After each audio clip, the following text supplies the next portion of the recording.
ഹൈബിയുടെ എംപിയുടെ എറണാകുളം കലൂരിലെ വീട്ടിൽ അതിക്രമിച്ചു കയറിയ ആക്രമണം. വീട്ടുമുറ്റത്തിരുന്ന സാധനങ്ങൾ അടിച്ച് തകർക്കുകയും ഭീഷണിപ്പെടുത്തുകയും ചെയ്ത യുവാവ് ഒടുക്കം പിടിയിലായിട്ടുണ്ട്. തൃപ്പൂണിത്തുറ സ്വദേശി അലക്സ് ചാക്കോയാണ് അറസ്റ്റിലായത്.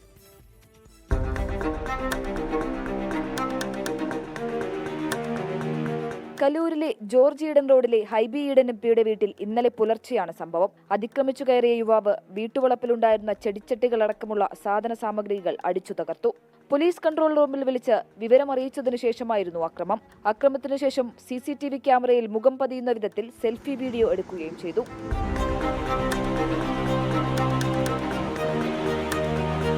രാവിലെ സംഭവമറിഞ്ഞ എംപിയും കുടുംബവും പോലീസിൽ പരാതി നൽകി. തുടർന്ന് പാലാരിവട്ടം പോലീസ് നടത്തിയ അന്വേഷണത്തിലാണ് തൃപ്പൂണിത്തുറ സ്വദേശി അലക്സ് ചാക്കോ പിടിയിലായത്.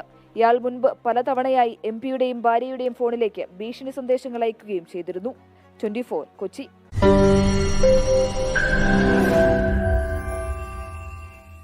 ലോകത്തെവിടെയായാലും ഏത് സമയത്തും 24 വാർത്തകളും ഓഗ്മെന്റഡ് റിയാലിറ്റി പാക്കേജുകളും എക്സ്പ്ലെയിനറുകളും വിശദമായി കാണാൻ ഞങ്ങളുടെ YouTube ചാനൽ നിങ്ങൾക്ക് സബ്സ്ക്രൈബ് ചെയ്യാം.